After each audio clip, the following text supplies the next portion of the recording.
2022년 5월 22일 흥업감리교회 주일 예배를 하나님 앞에 올려드리겠습니다. 찬송가 308장 내 평생 살아온 길 함께 찬양하시겠습니다.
찬송가 383장 눈을 들어 산을 보니 한 장 더 찬양합니다.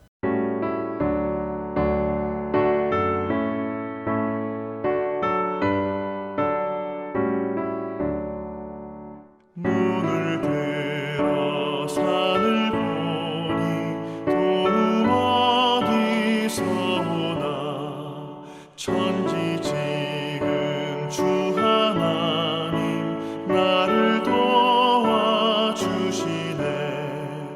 나의 발이 실족하 않게 주가 깨어 지키며 택한 백성 항상 지켜 길이 보호하시네.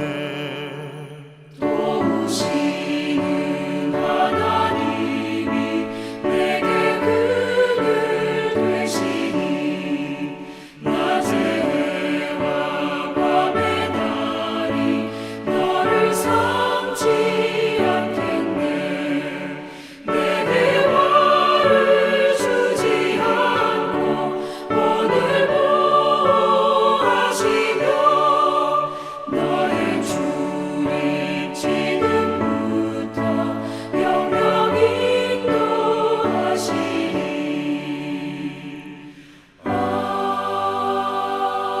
아멘.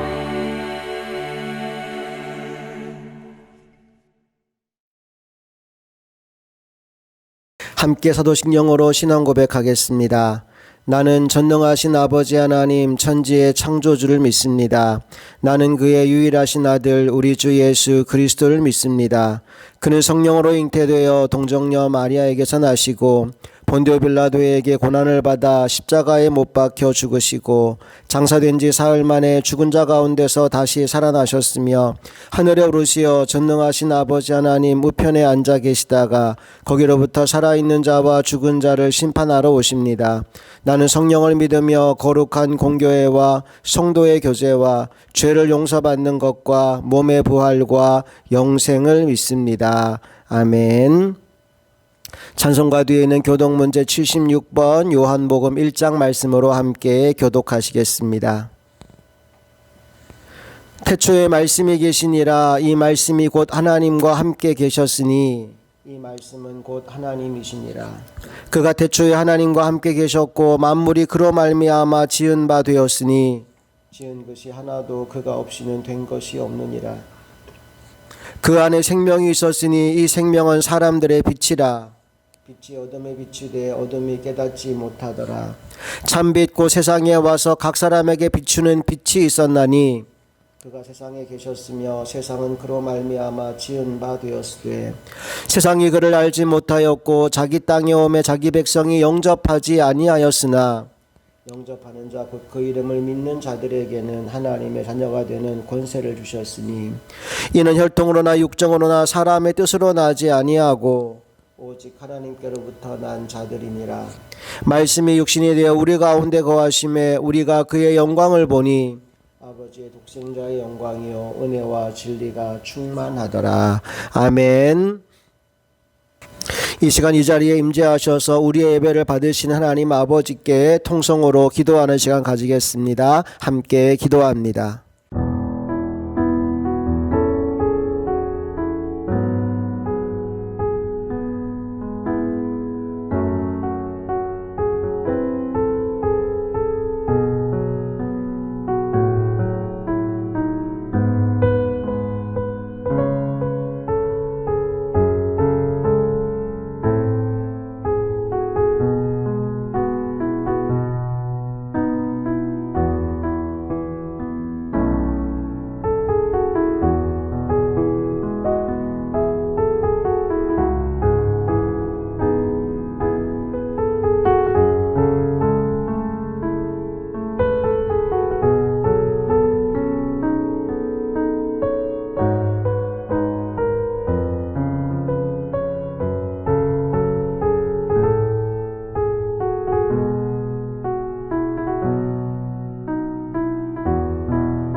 오늘 함께 나눌 하나님의 말씀은 누가복음 5장 1절부터 7절까지의 말씀입니다. 말씀 함께 읽겠습니다. 무리가 몰려와서 하나님의 말씀을 들을새 예수는 게네사렛 호숫가에 서서 호숫가에 배 두 척이 있는 것을 보시니 어부들은 배에서 나와서 그물을 씻는지라. 예수께서 한 배에 오르시니 그 배는 시몬의 배라. 육지에서 조금 떼기를 청하시고 앉으사 배에서 무리를 가르치시더니 말씀을 마치시고 시몬에게 이르시되 깊은 데로 가서 그물을 내려 고기를 잡으라. 시몬이 대답하여 이르되 선생님 우리들이 밤이 새도록 수고하였으되 잡은 것이 없지만은 말씀에 의지하여 내가 그물을 내리리이다 하고 그렇게 하니 고기를 잡은 것이 심히 많아 그물이 찢어지는지라. 이에 다른 배에 있는 동무들에게 손짓하여 와서 도와달라 하니 그들이 와서 두 배의 채움에 잠기게 되었더라. 아멘. 오늘은 하나님이 책임져 주시는 인생이라는 제목으로 하나님 말씀을 나누겠습니다. 오늘은 존 웨슬리 회심 384주년 기념주일입니다. 웨슬리의 회심을 통하여 감리교회가 탄생했기에 오늘은 감리교회의 생일이라고 해도 무방합니다. 특별히 회심은 만남을 통해 이루어집니다. 하나님과의 만남이 웨슬리의 가슴을 뜨겁게 했고 그의 인생을 변화시켰다면 오늘 우리들도 예배를 통해 하나님을 만나고 변화받게 되기를 간절히 소망합니다. 특별히 오늘 본문은 예수님과 베드로의 첫 만남 이야기입니다. 이른 아침 예수님이 갈릴리 바다 일명 게네사렛 호수를 찾으셨습니다. 그리고 그곳에서 무리에게 말씀을 가르치고 계셨습니다. 1절을 볼까요? 무리가 몰려와서 하나님의 말씀을 들을새 예수는 게네사렛 호숫가에 서서. 여러분, 이 그림이 갈릴리 바다 일명 게네사렛 호수의 그림입니다.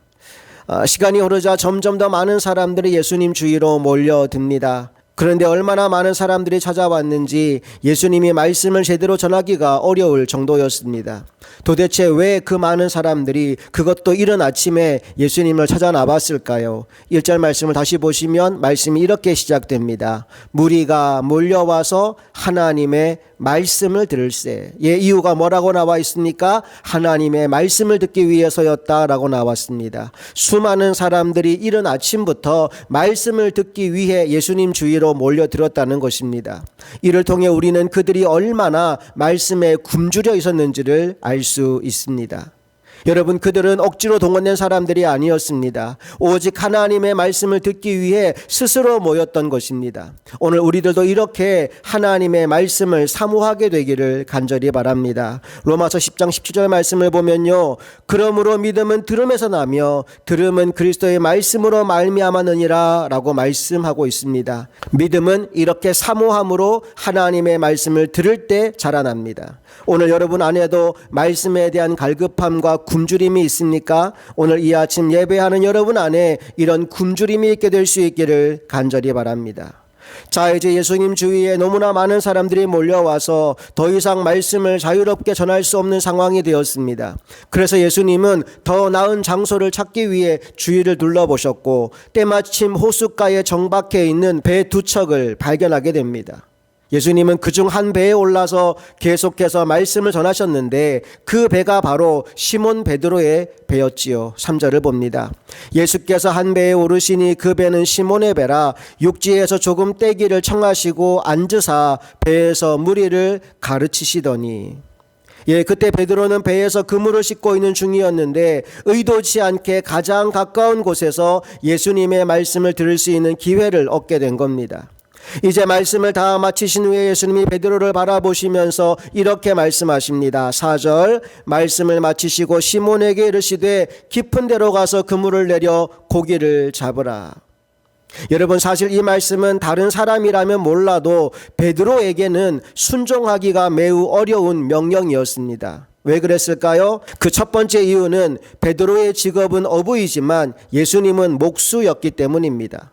베드로는 평생을 어부로 살아온 고기잡이 전문가인 반면 예수님은 고기잡이에 대해 아무런 지식이 없는 사람이었습니다.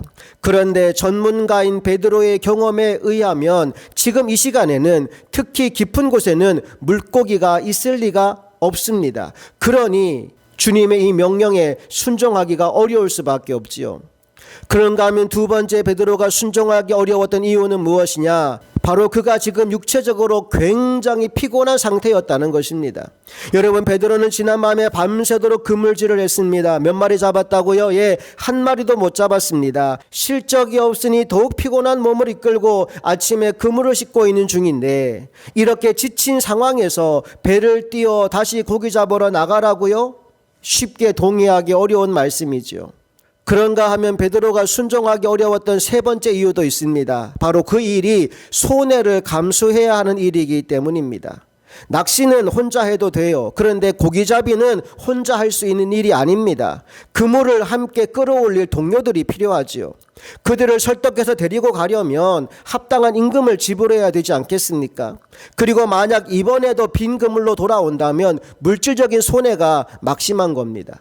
그런데 그럼에도 불구하고 베드로가 주님의 말씀에 순종합니다. 왜 그렇게 했을까요? 5절에 그 답이 나옵니다. 5절 시작. 시몬이 대답하여 이르되 선생님, 우리들이 밤이 새도록 수고하였으되 잡은 것이 없지만은 말씀에 의지하여 내가 그물을 내리리이다 하고. 중요한 말이 뭡니까? 말씀에 의지하여 라는 말입니다.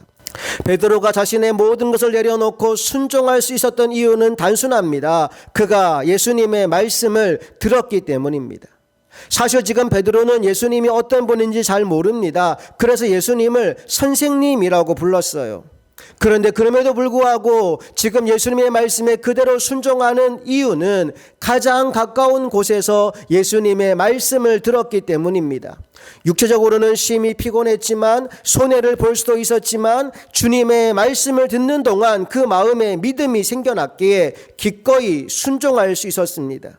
오늘 우리에게도 주님의 말씀이라면 내 생각, 내 기분, 내 감정 다 내려놓고 그 말씀을 붙잡을 수 있는 용기가 우리 안에 있게 되기를 간절히 바랍니다. 열왕기하 5장에 보면 나아만 장군 이야기가 나옵니다. 나병에 걸린 나아만이 그 병을 고치기 위해 엘리사 선지자를 찾아오지요. 그런데 엘리사 선지자는 나와보지도 않고 몸종을 보내서 요단강에 가서 7번 씻고 나오라고 합니다. 그때 나아만 장군이 굉장히 크게 화를 냅니다. 열왕기하 5장 11절 말씀 보면 이렇게 나와 있어요. 나아만이 노하여 물러가며 이르되 내 생각에는 그가 내게로 나와 서서 그의 하나님 여호와의 이름을 부르고 그의 손을 그 부위 위에 흔들어 나병을 고칠까 하였도다. 여기서 중요한 말이 뭐예요? 내 생각에는 이라는 말입니다.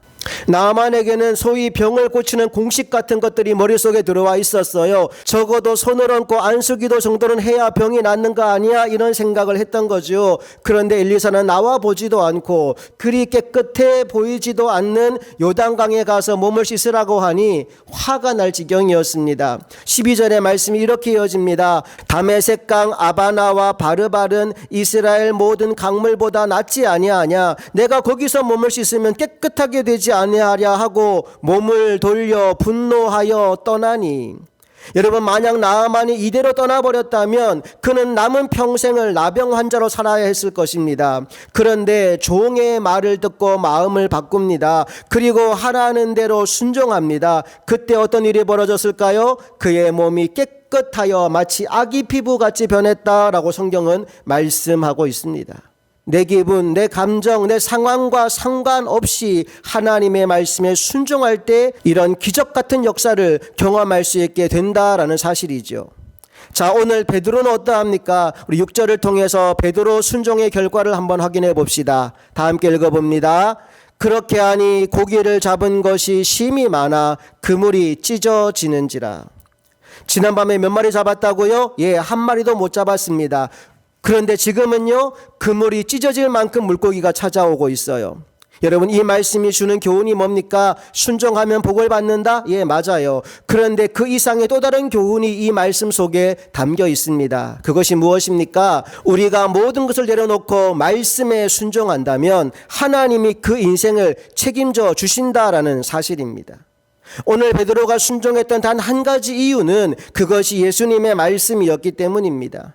만일 베드로가 자신의 경험이나 상식에 따라서 그물을 내렸다면 하나님은 이렇게 역사하지 않으셨을 거예요. 오직 그가 주님의 말씀에 의지하여 그물을 내렸기에 하나님이 이런 복을 주신 것입니다. 지금 물고기가 몇 마리 잡혔느냐, 얼마의 수입을 올렸느냐, 이런 것들은 하나도 중요하지 않습니다.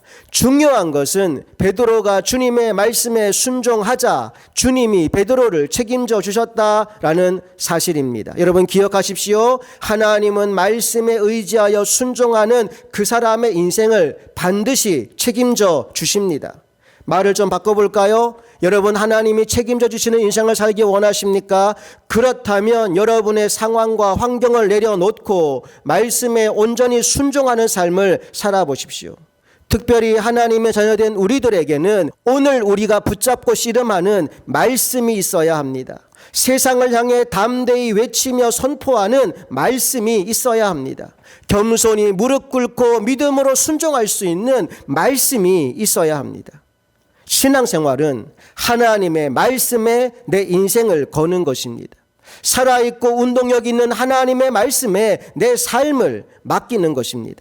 만약 우리가 돈이나 권력이나 쾌락에 우리의 인생을 건다면 결국에는 허무한 결과만 남게 될 것입니다. 그러나 우리가 하나님의 말씀에 인생을 건다면 하나님은 그 인생을 책임져 주실 뿐만 아니라 만선의 기쁨을 누리게 하실 것입니다. 하나님의 말씀에 순종함으로 그 복을 날마다 누리며 사는 저와 여러분 모두가 될 수 있기를 간절히 소망합니다. 함께 기도하겠습니다. 좋으신 아버지 하나님, 감사합니다. 베드로가 주님의 말씀에 순종했을 때 주님은 베드로의 인생 가운데 만선의 기쁨을 허락하시면서 그의 남은 인생을 책임져 주셨습니다. 오늘 우리 인생 가운데 여러 가지 일들과 여러 가지 상황들과 또 내 머릿속에 맴드는 여러 가지 생각들이 있지만 그 모든 것 다 내려놓고 주님의 말씀을 붙잡고 그 말씀에 순종함으로 하나님이 책임져 주시는 인생을 살아가는 우리 모두가 되게 하여 주옵소서. 우리 주 예수 그리스도의 이름으로 간절히 기도합니다. 아멘. 우리 함께 일어나서 주님 말씀하시면 찬양하시겠습니다.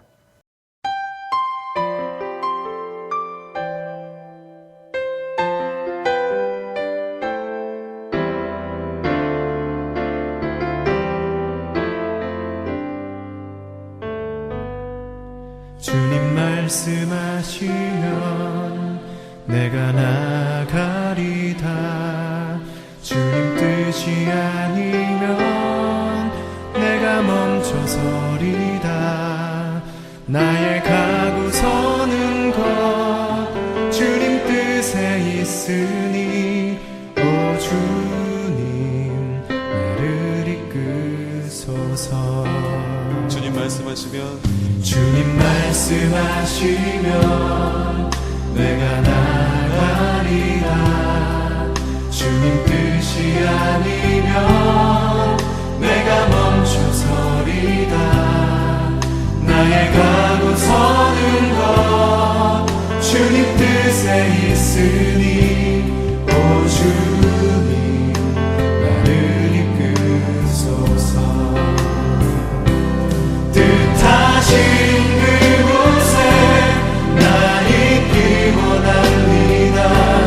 이끄시는 대로 순종하며 살리니 연약한 내 영혼 통하여 일하소서. 주님 나라와 그 뜻을 위하여 뜻하신 그곳에 나 있기 원합니다. 이끄시는 대로 순종하며 살리니 연약한 내 영혼 통하여 일하소서. 주님 나라와 그 뜻을 위하여 오 주님 나를 이끄소서.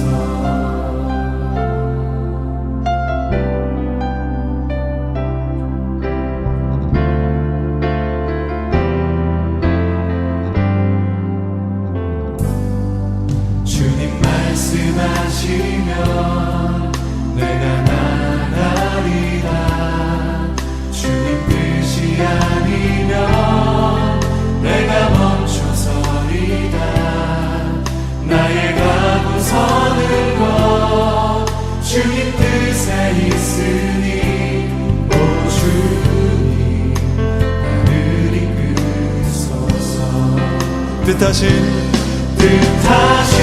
그곳에 나 있기 원합니다. 이끄시는 대로 순종하며 살리니 연약한 내 영혼 통하여 일하소서. 주님 나라와 그 뜻을 위하여 뜻하신 그곳에 나 있기 원합니다. 이끄시는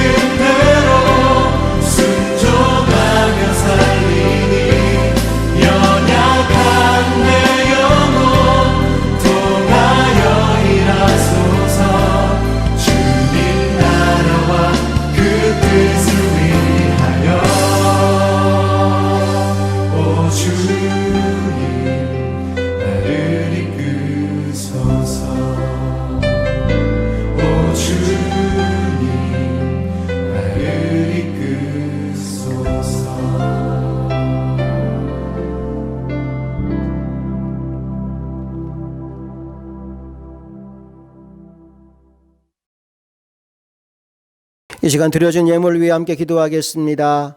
좋으신 아버지 하나님 감사합니다. 우리가 인생을 살아가면서 세상의 가치가 아니라 하나님의 말씀의 소중함을 깨닫고 이 시간에 하나님 앞에 귀한 예물을 구별하여 올려드립니다. 11조와 감사 예물과 1,000번제와 주일헌금과 성교헌금과 기타 여러 가지 마음의 소원과 기도의 제목을 담은 예물을 아버지 앞에 올려드리오니 이 물질에 담긴 주님 사랑하는 마음을 받아주시고 이 물질이 쓰여지는 곳곳마다 하나님의 영광이 드러나게 하여 주시옵소서. 사랑하는 모든 성도들이 하나님이 기뻐하는 일을 하여 하나님이 책임져 주시는 인생을 살아가게 하여 주시옵소서. 주님의 복을 날마다 누리며 살아가는 하나님의 백성들이 되게 하여 주시옵소서. 이제는 우리 주 예수 그리스도의 크신 사랑과 하나님 아버지의 놀라운 은혜와 성령님의 역사하심이 무슨 명령을 내리든지 주님 말씀에 순종하기로 결단한 사랑하는 모든 성도들의 삶 가운데